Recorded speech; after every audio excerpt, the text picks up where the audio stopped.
क्या लीजिएगा, नहर में, नहर में जो है हम लोगों ने देखा कि नहर के लिए सबसे पहले टर्म्स है जो कि है क्या, सिंचाई। ठीक है ना। तो सिंचाई के बारे में अगर हम लोग देखें कि सिंचाई होता क्या है, तो मैंने आपको बताया कि फसलों को उपयुक्त समय पर पानी देने की जो विधि है उसी को हम क्या कहते हैं, सिंचाई कहते हैं। ठीक है, यानी कि फसलों को जितनी पानी की आवश्यकता होती है उन्हें पानी देने की जो व्यवस्था करनी होती है वही है वो सिंचाई होती है। देखिए वर्षा से जो है हमें पूर्ण रूप से पानी प्राप्त नहीं होता है, जितनी फसलों की उसकी आवश्यकता होती है समय के अनुसार। तो उसके लिए हमें नदियों द्वारा या जलाशय के द्वारा या विभिन्न विधियों द्वारा जो कि कृत्रिम होती हैं उनके द्वारा फसलों को पानी पहुंचाया जाता है। तो उनको फसलों को पानी देने की जो प्रोसेस है उसी को हम क्या कहते हैं, सिंचाई कहते हैं। इन सिंचाई करने के लिए क्योंकि नदियों में साल भर पानी होते नहीं है, उस आधार पर जो है जो हमारी नहरें होती हैं वह 12 मासी नहरें, 6 मासी नहरें, त्रैमासी नहरें जो होती हैं वह उपस्थित हैं।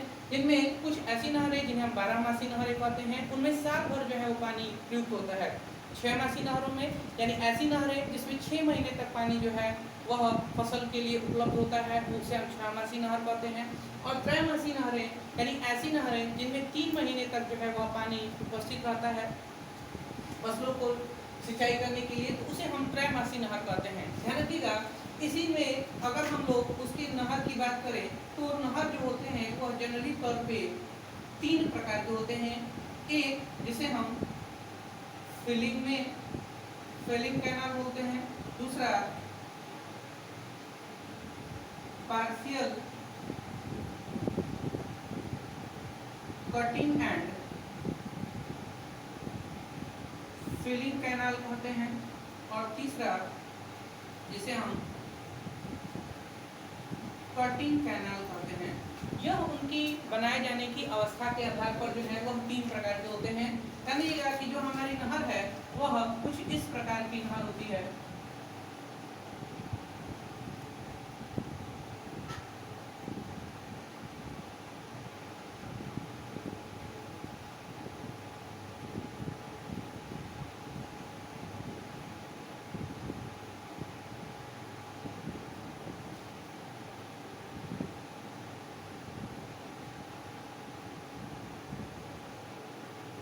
इसमें यह हमारा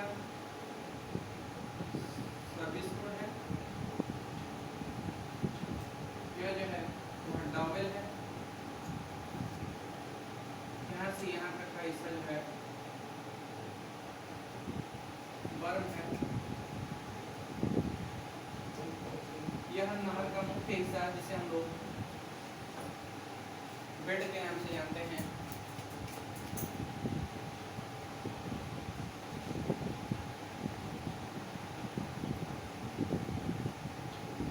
यह हिस्सा भी बर्म का आता है।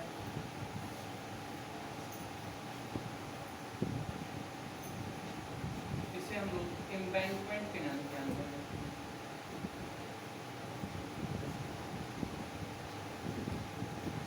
ठीक है, तो यह जो है हमारा नहर, इसे हम NSL यानी कि नेचुरल सरफेस लेवल कहते हैं। ध्यान रखिएगा, इनके सतह के बीच जो गैप होता है इसे हम लोग फ्री बोर्ड के नाम से जानते हैं। यह जो है हमारा कैनाल है और यह कैनाल का लॉन्गिट्यूडनल सेक्शन है। ध्यान दीजिएगा, सबसे पहले अगर हम कैनाल की बात करें तो कैनाल का हमें लॉन्गिट्यूडनल सेक्शन की बात करेंगे, यानी कि उसके अनुदैर्ध्य काट की अगर बात की जाए तो इसमें यह नीचे का हिस्सा जिसमें पानी स्टोरेज किया जाता है वह आपका बेड कहलाता है। इस बेड के ऊपरी सिरे से बर्म के निचले सिरे तक का जो स्वतंत्र गैप होता है, इसे जो स्पेस होता है उसे हम लोग फ्री बोर्ड कहते हैं। इसके दोनों किनारों पर सिल्ट के जमाव या सिल्ट को रोकने के लिए जो है यहाँ पे बर्म लगाए गए होते हैं, यानी बर्म दिए गए होते हैं। इसके एक सिरे पर डॉवेल, ताकि पानी यहाँ से रिस करके दूसरे अन्य क्षेत्रों में ना जाए या बाढ़ के दिनों में पानी जो है गांव तक ना पहुँचे, इसलिए इसके एक साइड जो है वो डॉवेल बनाए गए होते हैं। डॉवेल को इस नहर का सर्वेक्षण करने के लिए यहाँ पर एक रोड प्रोवाइड किया गया होता है जिसे हम सर्विस रोड के नाम से जानते हैं, और रोड के पानी जो है वह गांव तक या अन्य स्थानों पे जमा ना हो, इसलिए इसके एक साइड में जो है हमारा ड्रेनेज बनाया जाता है। साथ ही साथ यहाँ पर नहरों के दोनों ही किनारों पर यहाँ पर मृदा का अपरदन ना हो या बाढ़ के दिनों में नहर के टूटने से यहाँ पर किसी प्रकार की कोई खतरा ना उपस्थित हो, इसलिए इसके दोनों ही साइड पे जो है वो वृक्ष लगाए गए होते हैं। साथ ही साथ यहाँ पर जो है एक NSL लिखा गया है जिसे हम नेचुरल सरफेस लेवल कहते हैं। इसी के रिस्पेक्ट में जो है हम नहरों का जो है वह निर्माण करते हैं। ध्यान दीजिएगा कि NSL के ही रिस्पेक्ट में जो है हम नहरों का निर्माण करते हैं और इसी के आधार पर जो है हम नहरों को देखेंगे कि यह 3 प्रकार की होती हैं, जिसमें पहली जो फिलिंग कैनाल है जिसे हम भराव में नहर कहते हैं, दूसरा partially cutting and filling canal है जिसे हम आंशिक कटाव और भराव में कहते हैं, और तीसरा जिसे कटिंग कैनाल कहते हैं वह कटाव में कैनाल कहलाता है। इस नहर की दूसरी साइड की बात करें तो इसी साइड जो है एक साइड जो है वो बर्म होता है और उसी के बर्म के बाद पानी को रोकने के लिए जो है एम्बैंकमेंट जिसे हिंदी में हम तटबंध कहते हैं वह प्रोवाइड किए गए होते हैं। यह जो एम्बैंकमेंट डॉवेल या बेड बनाए गए होते हैं इनके लिए एक स्लोप निर्धारित किया गया है। यह स्लोप 2 तरीके से दिए जाते हैं, या तो वो कटिंग में हो या फिर वो फिलिंग में हो। जनरली तौर पे यह स्लोप 1.5 संबंध 1 या फिर 2 संबंध 1 के अनुपात में जो है वो दिए गए होते हैं। इस स्लोप की अगर हम लोग बात करें कि यह स्लोप हम किस तरह से देते हैं तो ध्यान दीजिएगा कि यहाँ पर 2 संबंध 1 का जो तात्पर्य होता है कि 2 जो है वो हमेशा उसके हॉरिजॉन्टल को दिखाता है और 1 जो है वो हमेशा इसके वर्टिकल को दिखाता है। यानी कि जब भी हम किसी चीज़ का निर्माण करेंगे तो 2 जो है हम क्षैतिज जाएंगे, यहाँ से 1 जो है वो ऊर्ध्वाधर जाएंगे और ऊर्ध्वाधर जाने के बाद जब हम इसे इंक्लाइन मिलाते हैं तो जो स्लोप तैयार होता है इसी को हम 2 संबंध 1 का स्लोप जो है वो कहते हैं। ध्यान दीजिएगा, तो इस प्रकार से जो है हम इस स्लोप का निर्माण करते हैं। ठीक है, देखिए जब हम लोग नहर की बात कर रहे थे तो अभी हमने बताया कि जो हमारे नहर है वो 3 प्रकार के हैं। एक जो है वो फिलिंग में है, एक जो है वो कटिंग में है और तीसरा जो है वो पार्सली कटिंग एंड फिलिंग में है। ध्यान दीजिएगा, तो जब यहाँ पर हम फिलिंग की बात करेंगे कैसे हम समझेंगे कि जो हमारी नहर है वो किसमें है, फिलिंग में है। कैसे हम समझेंगे कि जो हमारी नहर है वो क्या है, फिलिंग में है। तो इसके लिए ध्यान रखिएगा, इसके रिस्पेक्ट में जो व्यक्ति हमारा NSL है, NSL के रिस्पेक्ट में अगर हम देखें कि जब हमारा NSL और बेड की कंपैरिजन की जाती है कि जब हमारा बेड NSL से कुछ ऊंचाई पर बना हुआ होगा, ठीक है, जब हमारा बेड जो है वो NSL से क्या होगा, कुछ ऊंचाई पर बना हुआ होगा, तो ऐसी अवस्था जो होती है उसी को हम क्या कहते हैं, फिलिंग कैनाल कहते हैं। ठीक है, जब हमारे नहर का जो बेड है यानी बेड का जो तल है वह NSL से क्या हो, कुछ ऊंचाई पर होगा, तो उसे हम फिलिंग कैनाल कहते हैं। दूसरी चीज अगर हम बात करें यहाँ पर कि कटिंग की बात कर लें कि हमारा कैनाल कब कटिंग में कहा जाएगा, समझिएगा कि जब हमारा बेड का जो तल होगा वह NSL से नीचे बना होगा। जो हमारा बेड का तल होगा वह NSL से क्या होगा, नीचे बना होगा। यह जो हमारा बेड लेवल है, यह भी हमारा बेड लेवल है, जो हमारा बेड लेवल होगा वो NSL से क्या होगा, नीचे होगा, तो उसे हम क्या कहेंगे कि कटिंग इन कैनाल, मतलब वह जो है वह कटिंग में होगा। और तीसरी अवस्था इसमें यह होती है कि जब हम इसे पार्शियल कटिंग एंड फिलिंग कहते हैं। पार्शियल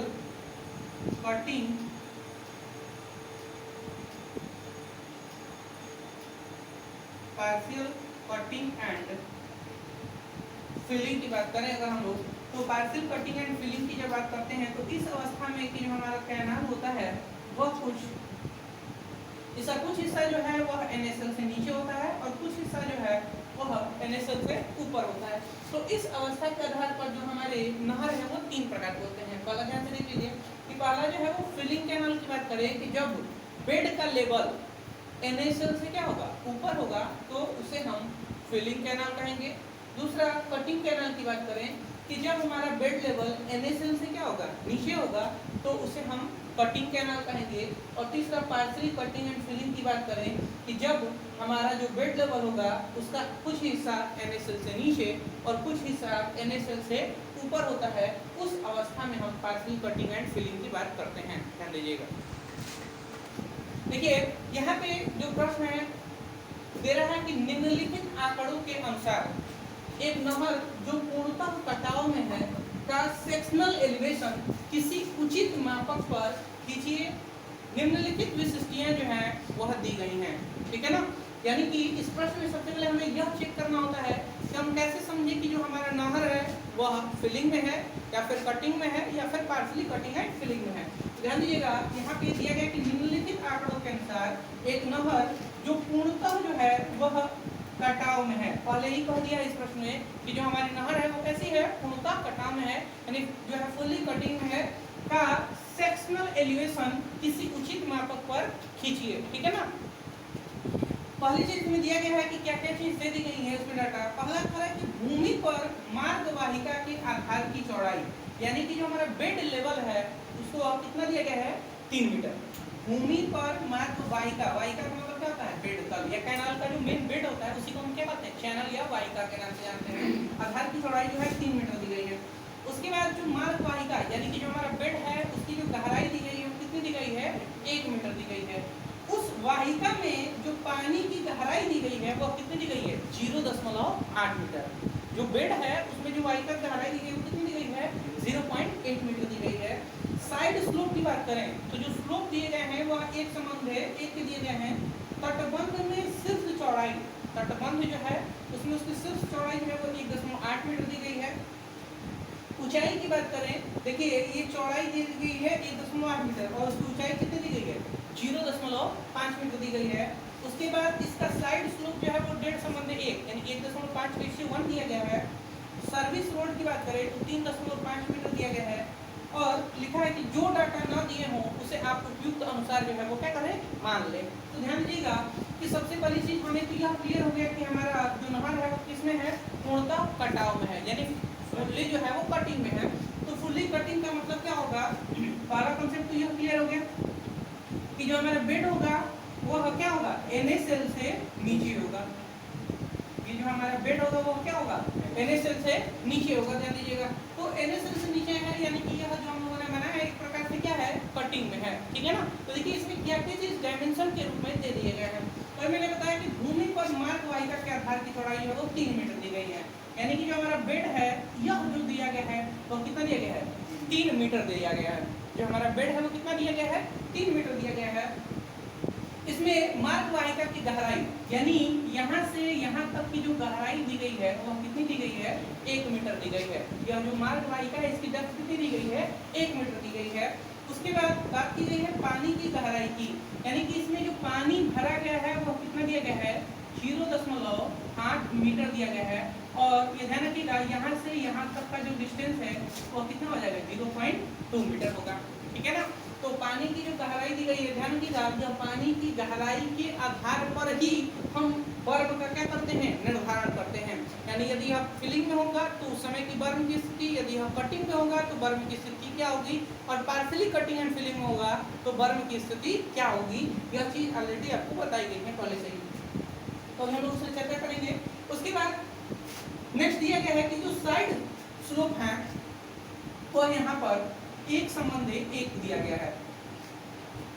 जो हमारा बेड है उसके लिए जो साइड स्लोप दिया गया है वो 1:1 का दिया गया है। नेक्स्ट इसमें कहा जाए, कहा है कि तटबंध में शीर्ष चौड़ाई, तटबंध की जो शीर्ष चौड़ाई है वह 1.8 मीटर दे दी गई है। इसकी ऊंचाई जो दी गई है वो यहाँ से यहाँ तक की जो ऊंचाई दी गई है वो 0.5 मीटर दी गई है। उसके बाद जो साइड स्लोप है वह 1.1 दिया गया है। सर्विस रोड की अगर हम बात करें तो सर्विस रोड यह दिया गया है और यहाँ पे इसका मान 3.5 मीटर दे दिया गया है। और कहा है जो डाटा ना दिए गए हों आप उसे उपयुक्त अनुसार मान लें। तो आपको ऑलरेडी कुछ कॉन्सेप्ट बताए गए थे जो कि कैनाल में वो ऑलरेडी हमने आपको बताया था कि किस तरह से हम उसके डबल का मान रखते हैं और किस तरह से जो है हम बर्न की बात करते हैं। ठीक है। देखिए कि जब हम बर्न की बात कर रहे थे तो अभी हमने आपको बताया कि बर्न के लिए 3 कंडीशन जो है आपको पहले से ही बताए गए हैं। पहला कटिंग की बात करें तो कटिंग में जो है हम लोग बर्न की जो चौड़ाई रखते हैं वह 1.5 D रखते हैं, जहाँ D पानी की डेप्थ होती है। ध्यान रखिएगा जहाँ D क्या होगा, पानी की जो गहराई दी गई होगी वह होती है। अगर हम फिलिंग की बात करें तो उस समय बर्न की जो चौड़ाई होती है वो 3D लेते हैं, यहाँ भी D का मतलब पानी की गहराई से है। और third partially cutting and filling की बात करें तो वहाँ पर जो हम बर्न की चौड़ाई लेते हैं वह हम 2D लेते हैं। ध्यान रखिएगा। तो ये 3 प्रकार के जो है बर्न को 3 प्रकार के नहरों के आधार पर हम बर्न की जो चौड़ाई का जो है वो डिटरमाइन करते हैं, मतलब निश्चित रखते हैं कि इतना जो है वैल्यू हमें रखना चाहिए। दूसरी चीज जब हम डबल की बात करें तो जनरली इसका यदि हम डबल की बात करें तो जनरली इसका मान हम कितना लेंगे 0.3 मीटर से लेके 0.6 मीटर के बीच में जो है हम रखते हैं। एक चीज और ध्यान रखिएगा कि जब हम सर्विस रोड से बात करते हैं तो यहाँ से यहाँ तक की जो डेप्थ होती है वह 0.5 मीटर और यहाँ से यहाँ तक का भी जो डेप्थ होता है वो 0.5 मीटर होता है। ठीक है, यह भी बात करें अगर हम सर्विस रोड की भी बात करें तो यह 0.5 मीटर यहाँ से यहाँ तक होगा और यह जो गैप दिया गया है यह भी आपका 0.5 मीटर रखते हैं, यह भी आपका 0.5 मीटर रखेंगे और यह ड्रेनेज की चौड़ाई भी हम 0.4 से लेकर 0.5 तक, वैसे जनरली हम 0.5 मीटर रखते हैं। देखिए ड्राइंग में इन चीज़ों का भी ध्यान रखना है कि इजी तरीके से वो डायमेंशन आपको याद भी हो और आप अच्छे तरीके से उसे ड्रॉ भी कर लें, इन चीज़ों का भी ध्यान रखना होता है, आपको ध्यान रखिएगा। उसके बाद किनारे पे आप ब्रिज बना सकते हैं, नहीं बनाएंगे तो कोई दिक्कत नहीं, लेकिन बना देंगे थोड़ा सा जो है वो सेक्शनल जो है उसका क्रॉस सेक्शन जो है वो थोड़ा सा देखने में अट्रैक्टिव लगेगा। उसके बाद बर्न जितना इधर होगा, जैसे ये नहर हमारी किस में है, कटिंग में है, यानी यहाँ पे जो बर्न हम रखेंगे वो कितना रखेंगे 1.5D और यहाँ भी जो बर्न रखेंगे हम 1 क्या रखेंगे 5D रखेंगे। एम्बैंकमेंट की चौड़ाई ऑलरेडी दे दी गई है, इसकी ऊंचाई जो है वो आपको दे दी गई है, ध्यान रखिएगा। साथ ही साथ इसके स्लोप भी दे दिए गए हैं 1.5 अगर हम डबल की बात करें तो आप इसे 1.5 या 1 स्लोप रख सकते हैं। जनरली सपोज करें अगर हम लोगों ने 1 का स्लोप लिया, यहाँ पे 1 का स्लोप लिया और यहाँ पे जो है हमने 1 का स्लोप जो है वो निर्धारित कर दिया गया है, ताकि एम्बैंकमेंट के लिए जो स्लोप हमने दिया है वो कितने दिया है हमने 1.5 रेशियो का जो है वो हम लोगों ने स्लोप निर्धारित किया गया है। ठीक है, तो अब आपको ऑलरेडी यह डाटा मिल चुके हैं। अब इसी डाटा को हम लोग एक स्केल पे, मानक स्केल पे रख करके जो है उसे हम क्या करेंगे कन्वर्ट कर देंगे। देखिए स्केल की अगर हम बात करें तो कोई चीज़ सर्टेन नहीं है कि इतना ही आपको स्केल जो है जिम करना है। ऑलरेडी फर्स्ट ईयर में आप लोग पढ़ चुके हैं कि हम कैसे एक स्केल से दूसरे स्केल में कन्वर्ट करते हैं। हम अपनी सीट की सुविधा के अनुसार जो है उस स्केल को ऐसा मानते हैं ताकि उसके अंदर जो है हमारे कैनाल का जो सेक्शनल व्यू है वो आसानी तरीके से क्या हो जाए तैयार हो जाए। ठीक है, तो यह मान डिपेंड करेगा कि कितनी लेंथ के अकॉर्डिंग है। तो जनरली आप 1 मीटर बराबर 2 सेंटीमीटर पे या 1 मीटर बराबर 4 सेंटीमीटर पे खींचेंगे तो आपका स्केल जो है कैनाल एक अट्रैक्टिव दिखेगा। ठीक है, ध्यान दीजिएगा इसको। अगर हम लोग बात करें तो खींचते हैं हम एक स्केल पे से, हम लोग एक स्केल की बात करेंगे और इस स्केल का जो माप लिया गया है वो 1 मीटर बराबर 2 सेंटीमीटर लिया गया है। ठीक है, 1 मीटर बराबर 2 सेंटीमीटर के स्केल पे जो है हम लोग इसका ड्रॉ करेंगे। ठीक, अब ध्यान दीजिएगा इसको बनाते वक्त सबसे पहले जो है हम लोग कहाँ से इस पॉइंट को जो है स्टार्ट करेंगे। ठीक है, देखिए कि कहीं लिखा नहीं गया है कि आप जो है इस कार्नर से स्टार्ट करिए, उस कार्नर से स्टार्ट, कहीं से भी आप स्टार्ट कर सकते हैं, लेकिन जनरली तौर पे हम बेड से निर्धारित करेंगे इसका मान बनाना। ठीक है ना, ताकि इजी तरीके से और एक निश्चित समय में जो है, क्योंकि टाइम बाउंडेशन होता है तो टाइम को देखते हुए हमको बनाना है, ये चीज़ ध्यान रखिएगा। तो सबसे पहले जो है हम बेड की बात करें तो बेड का जो मान दिया गया वो हमारा कितना दिया गया है 3 मीटर दिया गया है। ध्यान रखिएगा 3 मीटर को अगर हम स्केल पे कन्वर्ट करें तो सीधे सीधे 1 मीटर बराबर 2 सेंटीमीटर दिया गया है, तो जब कन्वर्ट करेंगे तो 3 मीटर जो है कितना हो जाएगा 6 सेंटीमीटर होगा। ध्यान दीजिएगा, यानी कि हम 6 सेंटीमीटर की सबसे पहले क्या करेंगे एक लाइन खींचेंगे। सबसे पहले हम एक 6 सेंटीमीटर की लाइन खींचेंगे। ठीक है, जो हमारा क्या होगा बेड होगा। अब ध्यान रखिएगा जो बेड की गहराई दी गई है वो कितनी दी गई है, वो 1 मीटर। इस पॉइंट को नोट करना है, आपको ध्यान दीजिएगा। यहाँ से यहाँ तक की गहराई जो है वो 1 दिया गया है और जो हमारा स्लोप दिया गया है वो कितने का दिया गया है 1/1 का, यानी 1 मीटर जो है आपको गहराई इस पॉइंट से ऊपर जाना है। ठीक है, 1 मीटर ऊपर जाने के लिए 1/1 का रेशियो दिया गया है। तो सपोज करिए कि यह 1/1 में एक जो होता है हॉरिजॉन्टल होता है और एक जो है वो वर्टिकल होता है। अगर हम कहें कि 1 मीटर हमें ऊपर जाना है तो 1 के रिस्पेक्ट में 1 से गुणा करेंगे हम, उसी तरह से हॉरिजॉन्टल में भी हमें क्या करना पड़ेगा 1, यानी कि 1 मीटर ऊपर जाने के लिए हमें 1 मीटर क्षैतिज चलना होगा। तो ध्यान रखिएगा इस पॉइंट से 1 मीटर जो है हम क्षैतिज जाएंगे और 1 मीटर जो है हम ऊपर जाएंगे। इस पॉइंट से 1 मीटर क्षैतिज गए और 1 मीटर जो है हम ऊपर गए और ऊपर जाने के बाद इस पॉइंट को हम इंक्लाइन जो है वो मिला देंगे। ठीक है, 1 मीटर क्षैतिज गए और 1 मीटर ऊपर गए हैं और जाकर उस पॉइंट को मिला दिया। इसी प्रकार से इस साइड भी 1 मीटर हम क्षैतिज जाएंगे और 1 मीटर जो है वो ऊपर जाएंगे और जा करके इस पॉइंट को जो है हमने इस तरह से मिला दिया हुआ है। ठीक है, ध्यान रखिएगा। अब इस पॉइंट में यानी यहाँ से यहाँ तक की जो डेप्थ है वो टोटल कितनी है 1 मीटर है। इसमें पानी की अगर हम बात करें तो पानी कितना भरा है 0.8 मीटर। दिया है कि जो नहर है उससे पानी की गहराई 0.8 मीटर है। एक चीज ध्यान रखिएगा कि जो 1 मीटर हम लोगों ने लिया है वह स्केल पर कितना है 2 सेंटीमीटर, यानी यहाँ से हम कितना दूरी गए होंगे 2 सेंटीमीटर, और यहाँ से भी कितना जाएंगे 2 सेंटीमीटर। यह तो उसका एक्चुअल माप था ना, तो एक्चुअल माप में 2 सेंटीमीटर हम इधर और 2 सेंटीमीटर जो है हम इधर गए हैं। यहाँ पर अब उसी तरह से जब हम पानी भरेंगे तो पानी की गहराई 0.8 है। 0.8 को क्या करेंगे स्केल पे चेंज करेंगे, तो 0.8 में जब हम 2 से गुना करेंगे कितना होगा 1.6 सेंटीमीटर। तो यहाँ से 1.6 सेंटीमीटर जा करके और हम पानी की जानकी का ये पानी में 3-3 mm की लाइन होती है और बीच में 1 mm का जो है वो गैप होता है, यानी कि जो है बड़ा छोटा बनाएंगे परीक्षा में खींचेगा।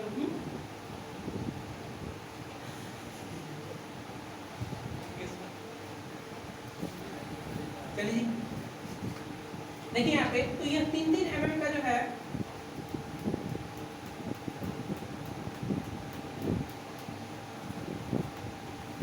यहाँ पर हम लोगों ने पानी भर दिया, क्या नाम है, ठीक है ना, ध्यान रखेंगे। अब इसके बाद यह जो डेप्थ है और पानी की गहराई हमने बनाया। अब बात करें हम लोग बर्म की चौड़ाई की, तो इसीलिए दिख रहा है कि 1.5 डी। ये ऑलरेडी हमने आपको बताया अभी कि फिलिंग में कितना रखेंगे, कटिंग में कितना रखेंगे और पार्शियल कटिंग एंड फिलिंग में कितना रखेंगे। तो हमारी नहर कैसी है कटिंग में है, तो कटिंग में जो है हमारी नहर के लिए कितना रखेंगे 1.5 डी रखेंगे। 1.5 डी, यहाँ डी क्या है पानी की गहराई। तो ध्यान दीजिएगा जरा यहाँ पर कि जब हम 1.5 डी की बात करें, 1.5 और गुणे डी का मान जो है वो कितना है 0.8, यानी कितना होगा 1.2। यह 1.2 मीटर इसका अभी क्या है एक्चुअल माप है। 1.2 मीटर क्या है वो उसकी एक्चुअल वैल्यू है। जब हम इसे स्केल पे कन्वर्ट करेंगे तो 1 मीटर बराबर 2 सेंटीमीटर, यानी 1.2 में हम क्या करेंगे 2 से गुणा कर देंगे, यानी यह कितना होगा 2.4 सेंटीमीटर। 2.4 सेंटीमीटर हम इधर आएंगे और 2.4 सेंटीमीटर जो है हम इधर जाएंगे, ध्यान रखिएगा। 2.4 सेंटीमीटर इधर गए और 2.4 सेंटीमीटर जो है हम इधर आ गए हैं। अब इसके बाद की बात करें तो 2.4 के बाद अगर हम डॉवेल की बात करें तो ध्यान रखिएगा यह 1 मीटर टोटल ऊंचाई जो है, क्योंकि 0.5 मीटर सर्विस रोड की ऊंचाई है और इस सर्विस रोड से डॉवेल की ऊंचाई 0.5 मीटर रखी गई है।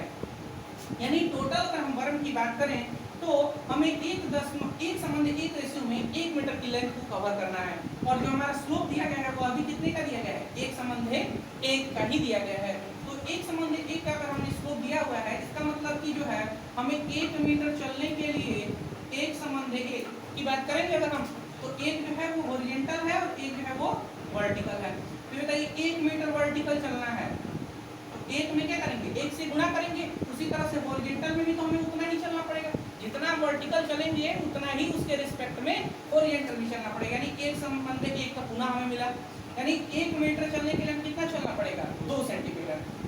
तो ध्यान दीजिएगा कि इस पॉइंट से जब हमें बनाना होगा स्लोप तो 2 सेंटीमीटर हॉरिजॉन्टल और 2 सेंटीमीटर जो है वर्टिकल जाएंगे, और जाने के बाद इस पॉइंट को मिला देंगे। 2 सेंटीमीटर हॉरिजॉन्टल गए और 2 सेंटीमीटर वर्टिकल जाकर के इस पॉइंट को क्या कर दिया हमने मिला। उसके बाद अगर हम डबल की बात करें तो यह दिया गया है कि 0.3 से लेकर 0.6 मीटर। अगर सपोज करें कि हमने 0.3 को कंसीडर किया हुआ है तो 1 मीटर बराबर 2 सेंटीमीटर है, तो 2 से गुणा कर देंगे तो कितना होगा 0.6 सेंटीमीटर जो है हम हॉरिजॉन्टल जाएंगे। अब ध्यान रखिएगा इसके बाद सर्विस रोड, तो यहाँ से 0.5 हमें नीचे आना है। तो देखिए अब यहीं पे थोड़ा फिर से समझ लीजिएगा, एक चलना था मीटर हमें तो 1 हॉरिजॉन्टल चलना पड़ता था, तो जब हमें 0.5 चलना होगा तो हॉरिजॉन्टल में भी तो 0.5 से गुणा करना होगा, यानी कि 0.5 चलने के लिए हमें हॉरिजॉन्टल में भी 0.5 से चलना पड़ेगा। अगर हम इस स्केल की बात करें तो 1 मीटर बराबर 2 सेंटीमीटर, तो 0.5 मीटर बराबर 1 सेंटीमीटर, यानी यहाँ से हम 1 नीचे आएंगे और 1 जो है सेंटीमीटर खाते जाएंगे और यहाँ पर आएंगे तो यह कुछ हमारा इस प्रकार से स्लोप मिल जाएगा। यहाँ से 1 सेंटीमीटर नीचे आए हैं और 1 सेंटीमीटर हॉरिजॉन्टल गए हैं, तो जो है हमारा स्लोप मिल गया, जो कि किस रेशियो का है 1:1 रेशियो का है। अब यहाँ से जो हमारी सर्विस रोड है वो सर्विस रोड 3.5 मीटर है, तो सीधे सीधे इसे स्केल पे कन्वर्ट करना है। 1 मीटर बराबर 2 सेंटीमीटर यानी 3.5 बराबर 7 सेंटीमीटर जो है वो हमारा सर्विस रोड का ये मान होगा। तो ध्यान रखिएगा कि जो हमारा सर्विस रोड होगा वो 3.5 मीटर का है और स्केल पे कन्वर्ट किया गया तो कितना हो गया 7 सेंटीमीटर। अब ये सेंटीमीटर के बाद 0.5 मीटर पुनः हमें क्षैतिज जाना है, यानी कि इसके जस्ट बाद पुनः हमें चूंकि रेशियो यानी स्लोप यहाँ पर एक संबंध 1/, है तो 1 सेंटीमीटर नीचे और 1 सेंटीमीटर मतलब 1 सेंटीमीटर वर्टिकल और 1 सेंटीमीटर हॉरिजॉन्टल लाने के बाद ये कुछ हमारा इस तरह से बनेगा। ठीक, अब इसके बनाने के बाद 0.5 यानी 1 सेंटीमीटर जो है हमें पुनः क्षैतिज चलना पड़ेगा। पुनः 0.5 का एक संबंध 1 का स्लोप दिया गया है तो 1 सेंटीमीटर हॉरिजॉन्टल और 1 सेंटीमीटर वर्टिकल आने के बाद कुछ इस तरह से हमें आएंगे। फिर 0.5 यानी 1 सेंटीमीटर कुछ हमारा इस तरह से होगा और फिर 0.5 क्षैतिज और जाकर के हमारा कुछ यह इस प्रकार से बनेगा। ठीक है, हम लोगों ने बताया कि जो है ये बनेगा। अब इसमें इसे इस किनारे पर थोड़ा सा स्पेस आगे बढ़ा करके और यहाँ पर जो है हम लोग एक जनरली जो है वृक्ष बना देंगे। ठीक है, ध्यान रखिएगा। अब यहाँ पे पानी की बात करें तो ड्रेनेज में भी थोड़ा सा पानी दिखा दीजिए। ये पानी की जो लेंथ है वो ध्यान रखिए वो 3 mm की होती है, 1 mm का गैप होता है, फिर 3 mm, फिर गैप, फिर 3 mm। ठीक है, इस तरह से हम इसे बनाते हैं। यहाँ पर अगर हम इसके टोटल वैल्यू की बात करें जब लिख देते हैं अगर इसकी वैल्यू को, तो ये बताइए यह डॉवेल का था जो कि इसे कैपिटल लेटर में आप लिखेंगे। डॉवेल लेटर जो है वो हम लोगों ने कितना किया है 0.3 मीटर लिया हुआ है। यहाँ पर जो स्लोप बना हुआ है वो 1 संबंध 1 का, यहाँ भी जो स्लोप दिया गया है वो 1 संबंध 1 का दिया गया है। यहाँ से यह जो डेप्थ है वो 0.50 मीटर और यहाँ से यह भी जो दिया गया है वो 0.50 मीटर। Service road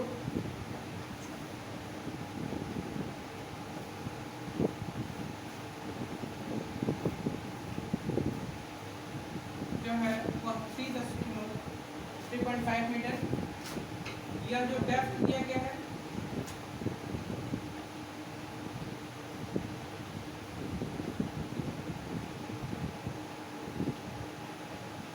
metre.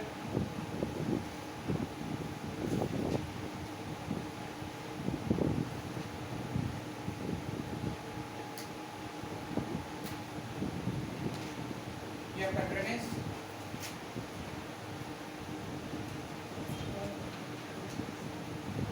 ये है आपका पर जो कि 1.5 D रखते हैं, ध्यान रखिएगा, इज इक्वल टू 1.2 मीटर। बस सिर्फ 1.5 D आप लिख देंगे तो क्लियर है। अब यहाँ से ये हमारा जो है वो बेड लेवल है,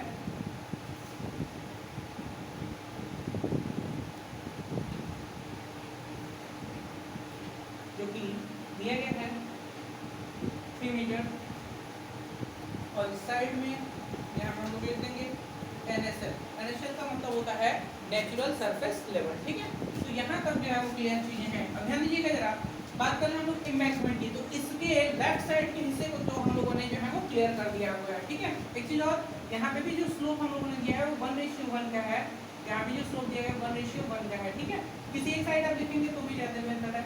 और एक चीज और, यहाँ से इसकी डेप्थ की बात कर लें अगर हम लोग, तो डेप्थ जो है वो टोटल दिया गया है 1 मीटर। पानी की जब डेप्थ की बात करें तो पानी का जो डेप्थ दिया गया है वो 0.8 मीटर डी दिया गया है, ध्यान दीजिएगा। एक चीज और, जब हम एरो बनाएंगे तो देखिए आप लोग मेरे तरफ से कॉपीराइट ना कर लीजिएगा। इस तरह से आपको एरो बनाने के लिए इस पॉइंट से जो है हम 3 mm इधर जाएंगे, 1 mm जो है ऊपर जाएंगे और 1 mm नीचे जा करके इसे मिलाएंगे और इसे डार्क करेंगे। हर जगह आप एरो ऐसे ही बनाएंगे, प्रैक्टिस करेंगे तो ज़्यादा बेहतर बन जाएगा। कोई एम्बैंकमेंट की बात करें तो देखिए यहाँ पर जो स्लोप दिया गया वो 1.5 संबंध 1 का दिया गया है और इसकी अगर हम लोग बात करें ऊंचाई की तो 0.5 मीटर दिया गया है और चौड़ाई दी गई है वो 1.8 मीटर दी गई है। ध्यान दीजिएगा जरा कि जब हम इसकी चौड़ाई की बात करें यानी उसकी ऊंचाई की बात करें तो यहाँ से हमें 0.5 मीटर जो है ऊंचाई पे जाना है। तो ऊंचाई पे जाने के लिए जो हमारा रेशियो दिया गया 1.5 संबंध 1 यानी ओरिएंटल 1.5 है और वर्टिकल 1 है, यानी कि 1 मीटर वर्टिकल चलने के लिए 1.5 मीटर हमें हॉरिजॉन्टल चलना पड़ रहा है। तो 0.5 मीटर वर्टिकल चलने के लिए हॉरिजॉन्टल जो है हमें कितना चलना पड़ेगा। तो देखिए ये 0.5 मीटर वर्टिकल होगा और ये 0.75 हो जाएगा, 0.75 हो जाएगा। अब 0.5 मीटर वर्टिकल चलने के लिए हमें हॉरिजॉन्टल 0.75, ये तो उसकी एक्चुअल माप है, ध्यान रखिएगा ये उसकी एक्चुअल माप है। जब हम इसे स्केल पे कन्वर्ट करेंगे यानी 1 मीटर बराबर 2 सेंटीमीटर पे जब हम इसे कन्वर्ट करेंगे तो उस स्थिति में 2 से क्या कर देगा, हम गुणा कर दें तो ये 1 हो जाएगा और यह 1.5 सेंटीमीटर होगा। यानी इस पॉइंट से 1 सेंटीमीटर जो है हमें 1.5 सेंटीमीटर जो है हॉरिजॉन्टल जाना होगा और 1 सेंटीमीटर जो है वो वर्टिकल जाना होगा। 1.5 सेंटीमीटर हॉरिजॉन्टल और 1 सेंटीमीटर वर्टिकल जा करके जो है इसे मिलाएंगे हम। उसके बाद इसकी ऊपरी चौड़ाई की बात करें तो 1.8 मीटर, यानी सीधे सीधे स्केल पे गुणा कर दिया जाए तो 1.8 पे 2 से गुणा कर दे तो कितना होगा 3.6 सेंटीमीटर। तो 3.6 सेंटीमीटर जो है हम ऐसे ओरिएंटल जाएंगे और 3.6 सेंटीमीटर ओरिएंटल जाने के बाद जब हम इसकी बात करेंगे कि नीचे की तो उसी तरह सेम कॉन्सेप्ट की 0.5 यानी 1 सेंटीमीटर नीचे आएंगे, पहले हम यहाँ से 1 सेंटीमीटर नीचे आएंगे इसी के पैरेलल और यहाँ से 1.5 सेंटीमीटर क्षैतिज जाएंगे और इस पॉइंट को जो है मिला देंगे और इसके बाद कुछ दूरी तक आगे जो है खींच देते हैं। ठीक है, ध्यान रखिएगा इस लाइन को जो है तो आप जो है खुले एक लाइन के रूप में खींच सकते हैं। तो यह साइड भी जो है आपका बर्म है, पॉइंट को मिटा दिया जाए।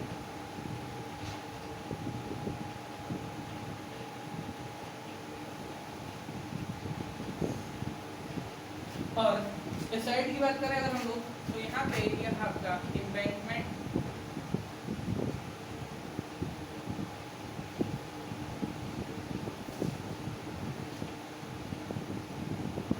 जो कि 1.8 मीटर प्रश्न के अकॉर्डिंग दिया गया है। इसका जो रेशियो है 1.5:1 सुरेख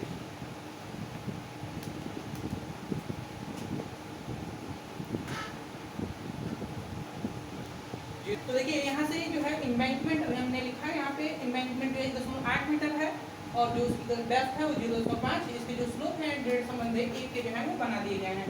तो इस प्रकार से जो है यह टोटल आपका कैनाल हुआ जिसे हम लोग सेक्शनल